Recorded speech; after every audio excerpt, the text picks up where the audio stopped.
Hey, what's going on? Oh, I did it again. Okay, this is the third time I've tried to shoot this, and that might have been the dorkiest one just yet. Welcome back. My name's Cody Lear. If you can't tell by the video or the channel title, appreciate you. Make sure to leave a like, comment, and subscribe if you haven't already. I'd love to see even more of you. Had a video the other day, do about 50 views, so thank you. Appreciate you very much. Let's go.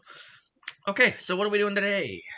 Today we are doing an NFL head coach tier list. I thought that it was a perfect time to do it uh, with the season coming in about 9 weeks, I believe it is. We are completely running out of ideas. If you cannot tell, hey, maybe we'll review the home run derby because that's really exciting, right? No, it is not, but that is okay. Yeah, I So we have these tiers, right? We have the elite, we have the great, we have the good, the rough. The rough, I think, are the head coaches that I think are most likely to be on the hot seat. I think the headliners of that should be Brian Callahan and Brian Dable. I think the headliner of the elite tier would probably be about Andy Reid, one of the best head coaches I think we have ever seen. And in my opinion, I think John Harbaugh probably belongs in there. I know there's a lot of people that would disagree with me with Mike Tomlin, but I'll put him in the great tier. Okay, let's start with Brian Callahan and Brian Dable. We've already rated two of these guys, but let's go ahead and get into it. I think Brian Callahan had a rough stretch, right? But the thing is, when you look at his team last year, I don't think anybody looked at that team and thought that was a 3-win football team. At that time, you still had DeAndre Hopkins, you still had Calvin Ridley, you had Tony Pollard, Tyjae Spears. Will Levis was the guy that you were brought in to develop, and obviously he regressed more than he developed. The defense on the other side honestly played really good football, but it finally got to the point where they had been getting beat up and taken down so much that they were just done by the end of the year. The special teams was bad, and unfortunately, you have all your position coaches, you have all those things, but I think you have to take a little bit of that liability at that point. And yeah, that's why Brian Callahan's sitting here. Brian Dable, he is on this rough thing, and it is kind of a shocker, right? Because just a few years ago, he was the coach of the year. He had gotten the Giants back to the playoffs. In fact, they even won a playoff game. I believe they maybe even beat Minnesota. I don't remember. But Brian Dable has done a phenomenal job with that football team before. And then Daniel Jones gets paid. Obviously, Saquon Barkley ends up going over to the Philadelphia Eagles. And things are starting to take things in the wrong direction. They only win, I believe they may have only won 3 games themselves. If it wasn't for an upset of the Colts in, I believe, week 17 or 18, they would have got the number one overall pick. And who knows how that would have went for the Giants. Well, actually, we kind of do know, right? Because we have that draft footage of them trying to trade up with the Titans to get Cam Ward. That was their option. The thing is that they already knew they were taking a quarterback because I believe Brian Dable and Joe Shane are trying to give themselves an extra year. That's what that kind of thing went to. But either way, when your team starts off as the top team in the league, or not top team in the league, but one of the top teams because you made the playoffs, and you plummet all the way down to a 3-win team, it's kind of hard not to put you in that rough category. And that's why we're doing the same thing with old Kevin Stefanski. His team was also bad last year. Now, I don't think it's completely on him. They brought Deshaun Watson in. I don't know if he had any say of that. I would assume, as the head coach that has got your team to the playoffs before, that a lot of people would probably say that, oh, yeah, that's not his fault. But if he had any say into that kind of thing, then things are a little rough. And yes, you had the Nick Chubb injury. Amari Cooper is no longer there, but obviously that is probably more to do with that they were bad last year. I think Stefanski has to take a little bit of that responsibility, and that's why he's in that rough category, even though I believe he is a 2-time head coach of the year winner. He's very good, but unfortunately he enters that tier because we just don't know what to expect from him.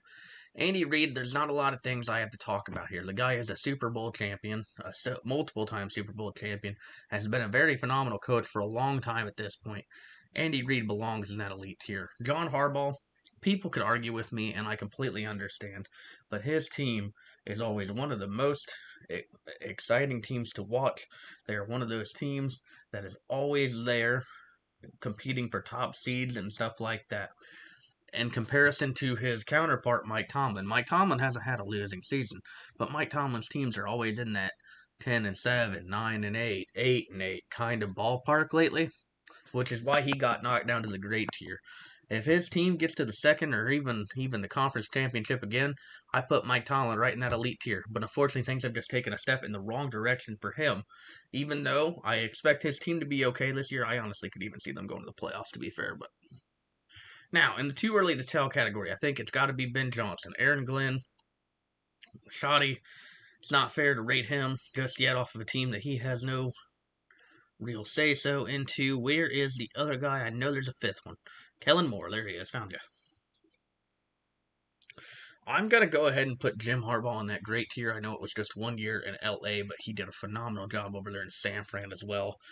I think that he has definitely earned his take to be in that great tier kind of coach. Dan is going to be in that great tier as well, but it's real close.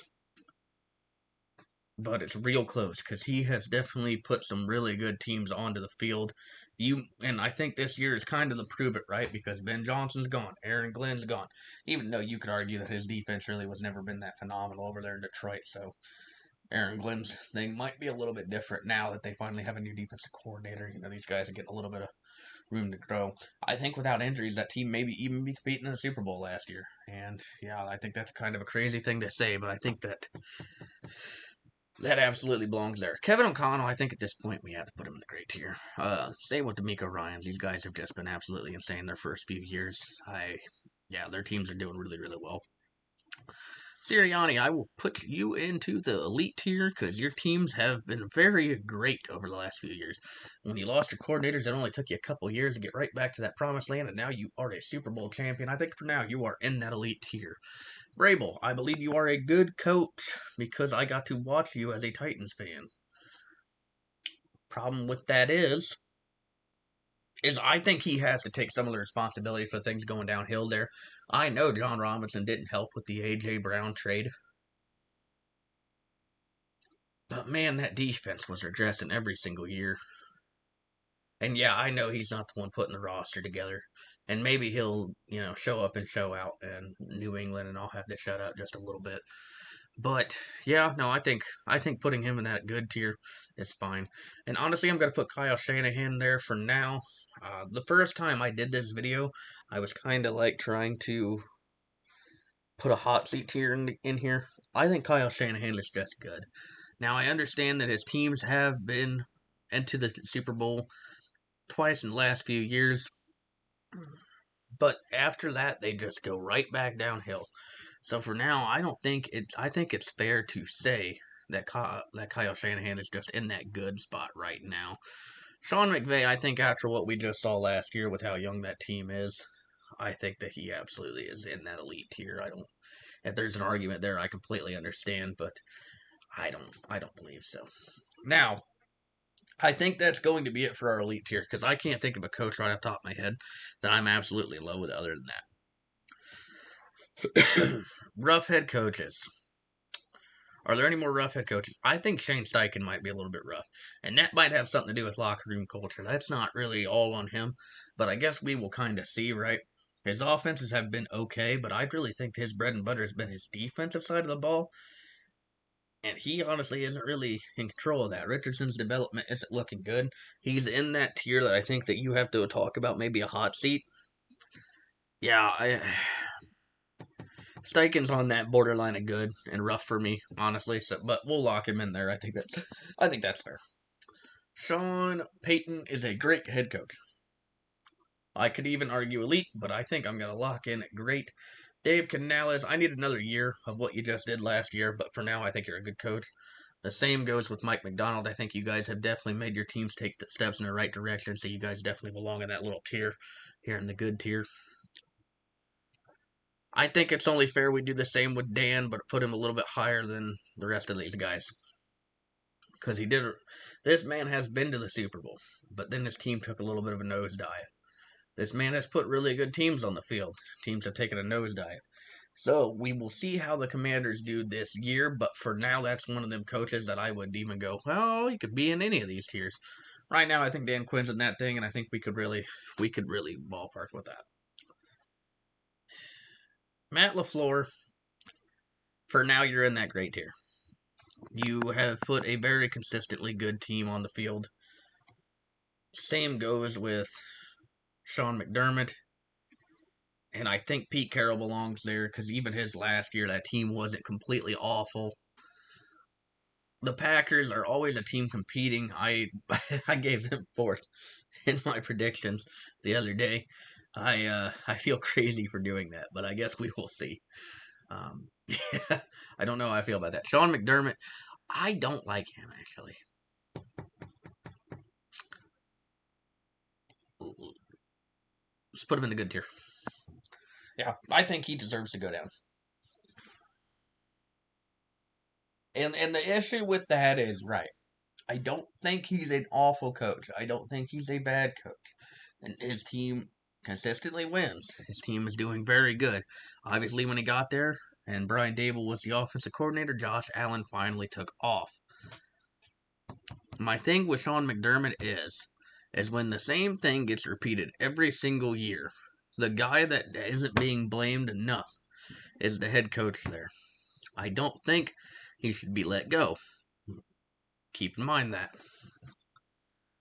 But you got, if you didn't have Josh Allen taking over that team, would the Bills be that good? I think is the question that we have to ask there. Okay. Zach Taylor has been to a Super Bowl. Bowles has done a. I like what Bowles is doing over there. I don't think he gets enough credit. Let's borderline you as well with the McDermott, Dan Quinn, Mike Vrabel kind of thing. I think that he's in that borderline tier as well. Raheem Morris, you were rough the first time around, but you did coach a pretty bad team. I'm going to go ahead and put you in the good tier.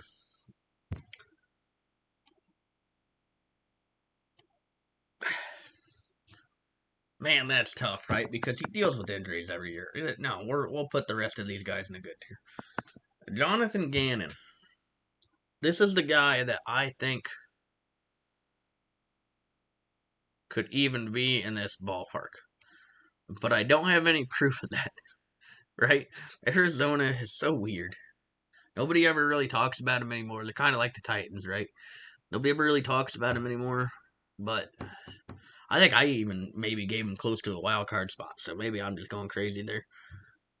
Yeah, I think I'm okay with this. I think McDaniel is one of those guys that's also borderline rough. I think Raheem Morris could also be borderline rough, but I kind of like him, and I picked the Falcons to win that division because I'm crazy.